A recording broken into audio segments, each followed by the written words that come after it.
ఒకటి red line, ఇంకోటి blue line or green line, whatever it is. C, ఒక buyer తర్వాత seller enter అయితే దట్ ఈస్ కాల్డ్ రెసిస్టెన్సీ. అంటే ఒక రెడ్ లైన్ మనం డ్రా చేసుకోవాలంటే, రెసిస్టెన్సీ లైన్ డ్రా చేయాలంటే, ఒక బయ్యర్ తర్వాత ఒక సెల్లర్ వచ్చారు అని అంటే అది రెసిస్టెన్సీ. క్లియర్ ఇక్కడి వరకు? అలాగే ఒక సెల్లర్ తర్వాత ఒక బయ్యర్ వచ్చారంటే అది మనకి support. Clear? Okay okay. So అయితే ఈ సపోర్ట్ అండ్ రెసిస్టెన్స్ అంటే ఒక లైన్ కింద మనం ఇప్పుడు దాకా చెప్పుకుంది. అయితే ఇప్పుడు నెక్స్ట్ నుంచి మనం చెప్పుకుంటుంది సపోర్ట్ రెసిస్టెన్స్ అనేది లైన్స్ కాదు, అదొక జోన్స్ కింద కూడా మనకు పనిచేస్తుంది. For example, this one is the zone. Okay okay, ఇక్కడ మనకి ఏదైతే కనిపిస్తుందో అది ఒక జోన్. అలాగే this one is also one zone. ఇక్కడ నుంచి ఇక్కడి వరకు ఉన్నది ఒక జోన్, ఇక్కడ నుంచి ఇక్కడి వరకు ఉన్నది జోన్. ఈ జోన్ ని మనం రెసిస్టెన్స్ కింద తీసుకోవచ్చు, ఈ జోన్ ని మనం సపోర్ట్ కింద తీసుకోవచ్చు. క్లియర్? ఇప్పుడు మనకు అర్థం అవ్వాల్సింది ఏంటి, ఇదంతా ఏ జోన్ ఇది? అది resistance. Yes, good. This one is the resistance zone and this one is the support zone, right? Resistance దగ్గర ఏం చెయ్యొచ్చు? రెసిస్టెన్స్ దగ్గర సెల్లింగ్ చేస్తాం. ఓకే, ఒక రెసిస్టెన్సీ దగ్గర సెల్లింగ్ ఆపర్చునిటీ ఇస్తే సెల్లింగ్ మాత్రమే చేస్తాం, బయ్యింగ్ చెయ్యము. Clear? Yeah. So point number 1 మీరు తెలుసుకుంది ఏంటనంటే ఒక సపోర్ట్ రెసిస్టెన్స్ లైన్స్ తెలుసుకున్నారు. ఓకే, నెక్స్ట్ ఈ సపోర్ట్ రెసిస్టెన్స్ లైన్స్ అన్నవే కాదు, జోన్స్ అన్న విషయం తెలుసుకున్నారు. అవునా? ఓకే. ఈ support and resistance lines, zones అన్నవి మనం డిఫరెంట్ గా చూస్తాం అనమాట. అంటే ఎలా చూస్తాం అన్న విషయం కూడా ఇప్పుడు నేను చెప్తాను. ఫర్ ఎగ్జాంపుల్, ప్రీవియస్ గా ఇదంతా మనకు ఒక రెసిస్టెన్సీ జోన్. ఓకే, అవును. ఎప్పుడైతే క్రాస్ అయ్యి రీటెస్ట్ అయ్యి హై, దీనికన్నా హై ఫామ్ చేసిందో, so resistancy become a support మనకి. క్లియర్? యా. ఓకే, సో ఈ రెసిస్టెన్స్ అనేది సపోర్ట్ కింద మారింది. అయితే ఇప్పుడు మనకు వచ్చే విషయం ఏంటంటే, నేను చెప్పిన పాయింట్ ప్రకారం ఎక్కడైతే సపోర్ట్ ఉన్నదో, ఎక్కడైతే రెసిస్టెన్సీ ఉన్నదో అన్న పర్టికులర్ పాయింట్స్ అనేది మనం చూసుకున్నాం. మరి ఒక సెల్లర్ తర్వాత బయ్యర్ వచ్చాడు కదా, మరి ఇది ఇక్కడ సపోర్ట్ అవ్వాలి కదా, మరి ఎందుకు ఇది బ్రేక్ చేసి కిందకి వెళ్ళిపోయింది? ఓకే, అర్థమైందా? అంటే ఇప్పుడు సపోర్ట్ రెసిస్టెన్స్ మనం సపోర్ట్ చేసాం కదా, అప్పుడు మళ్ళీ మనం మార్చాల్సి ఉంటుందేమో లైన్. నేను చెప్పింది ఏంటి, కామన్ గా ఎక్కడైతే ఒక్క సెల్లర్ తర్వాత బయ్యర్ వస్తాడో ఇది సపోర్ట్ అని అనుకున్నాం. ఇప్పుడు కామన్ గా ఏంటి, ఇక్కడ నువ్వు చేయాల్సిన విషయం ఏంటి, బయ్యింగ్ చెయ్యాలి. అవును. మరి ఇక్కడ ఇది ఫెయిల్ అయింది ఎందుకు?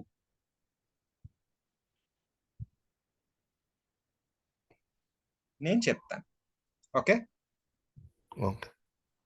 ఇందాక నేను ఒక పాయింట్ చెప్పాను, సపోర్ట్ రెసిస్టెన్స్ అనేది ఒక లైన్స్ మాత్రమే కాదు, అవి ఒక జోన్స్ కూడా యూజ్ అవుతాయి అని చెప్పి. ఓకే, ఇక్కడే మీరు తెలుసుకోవాల్సిన ట్రిక్.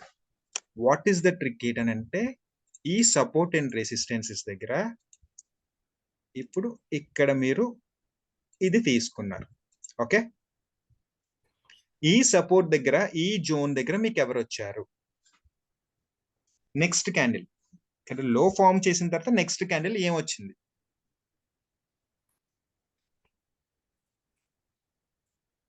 ఏ ఏరియాలో బ్రో? ఇక్కడ దిస్ వన్. ఓకే, ఇక్కడ ఈ క్యాండిల్ సెల్లర్ వచ్చాడు.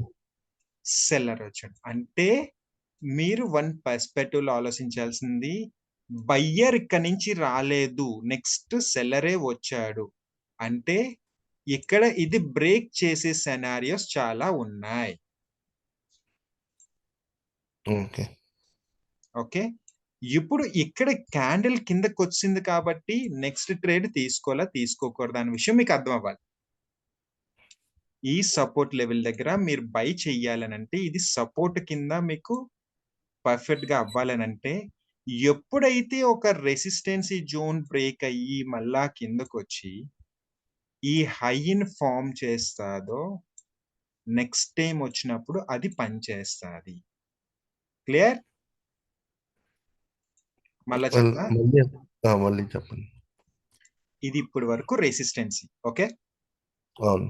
ఈ రెసిస్టెన్సీ దగ్గర ఏం జరిగింది, బ్రేక్ చేసుకొని పైకి వెళ్ళిపోయింది, ఇక్కడ ఒక గ్రీన్ క్యాండిల్ అనేది ఫామ్ చేసింది. అవును.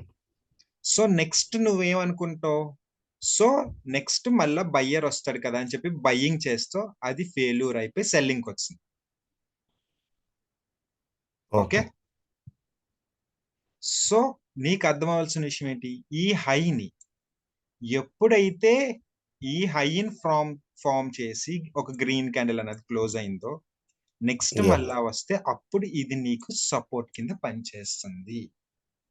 ఓకే. ఓకే. నీకు సెల్లర్స్ ఎక్కడున్నారు, బయ్యర్స్ ఎక్కడున్నారు, ఇందులో ఉన్న లాజిక్ కోసం నేను ఎక్స్ప్లెయిన్ చేస్తాను చూడు. ఫర్ ఎగ్జాంపుల్, ఒక స్కూల్లో 100 మెంబర్స్ ఉన్నారు అనుకుందాం. ఓకే, ఈ 100 మెంబర్స్ ఫర్ ఎగ్జాంపుల్ ఇక్కడ 75 మెంబర్స్ ఉన్నారు. This is called resistance. Okay, next మిగిలిన 25 మెంబర్స్ ఇక్కడ ఉన్నారు. This is called support. ఇప్పుడు ఈ 75 మెంబర్స్ ఇక్కడికి వస్తే, ఈ 25 మెంబర్స్ పోగా 50 మెంబర్స్ అనేవాళ్ళు ఎక్కువ మంది ఉన్నారు కాబట్టి దీన్ని బ్రేక్ చేసుకొని ఈజీగా వెళ్ళిపోతారు. ఎందుకంటే 25 మెంబర్స్ కి 25 మెంబర్స్ ఆపారు, కానీ మిగిలిన 50 మెంబర్స్ ఏం చేశారు, ఇది క్రాస్ చేసుకొని వస్తారు కదా.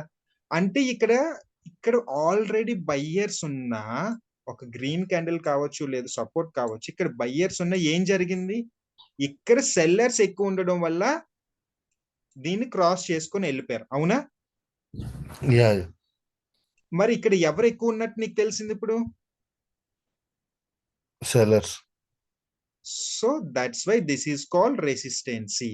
సో అంటే ఒక సపోర్ట్ ని బ్రేక్ చేసుకొని మార్కెట్ కిందకి వెళ్తే అట్లీస్ట్ వన్ టైం అయినా సరే ఇక్కడ రెసిస్టెన్సీ అనేది పని చేస్తుంది. క్లియర్? ఓకే. సపోర్ట్ కి రెసిస్టెన్సీకి అసలు లైన్స్ అన్నవి, జోన్స్ అన్నవి, అసలు సపోర్ట్ అనేది ఒరిజినల్ గా మనం తీసుకోవడానికి రీజన్స్ ఏంటి అనే విషయం అర్థమైందా? అర్థమైంది. సో అయితే రేపు నేను చెప్పే క్లాస్ లో ఒక సపోర్ట్ రెసిస్టెన్స్ అనేది దేనికి వేరియేషన్స్ ఉంటాయి అంటే, మనం దీన్ని తీసుకోవడానికి రీజన్స్ ఏంటి, ప్రీవియస్ గా ఒక రెసిస్టెన్సీ అనే దాన్ని బ్రేక్ చేసుకొని పైకి వెళ్తే మళ్ళా కిందకు వచ్చినప్పుడు అది పని చేయడానికి రీజన్స్ ఏంటి అన్న విషయం తెలుస్తుంది మనకి. ఓకే. ఓకే, సో నేను ఈ రోజు ఇప్పుడు దాకా చెప్పిందంతా నేను రికార్డ్ చేసి నీకు టెలిగ్రామ్ లో పంపిస్తా. ఓకే. అదొకసారి చూసి ఇప్పుడు ఇక్కడ జరిగింది నేను చెప్పింది ఏంటి అని చెప్పి ప్రీవియస్ గా ఎక్కడైనా ఉన్నవి కావచ్చు, అవి ఒక్కసారి టాలీ చేసుకోవడానికి ట్రై చేసి చూడు. ఇది నేను ఇందాక చెప్పా, ఏదైతే మనకి క్రాస్ చేసుకొని ఒక సెల్లర్ అనే కాదు, మార్కెట్ ని క్రాస్ చేసుకొని మళ్ళా హై కింద వెళ్తే అది అట్లీస్ట్ ఒకసారి అయినా సరే మనకి సపోర్ట్ కింద పని చేస్తుందని చెప్పాను ఇందాక. అవును. సో ఇప్పుడు ఇక్కడ నుంచి బయ్యర్స్ అనే వాళ్ళు ట్రై చేస్తున్నారు. ఎందుకు, ఇక్కడ బయ్యర్ ఎంట్రీ ఉన్నారు, కానీ మార్కెట్ ఎక్కడికి వచ్చి తీసుకుంది, ఈ level. So this one is the strong resistance or strong support. Understand?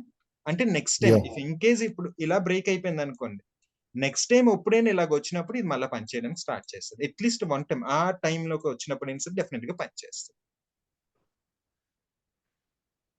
So అది మీకు ఎంతవరకు అర్థమైంది అనే విషయం నాకు తెలుస్తుంది. క్లియర్? ఓకే.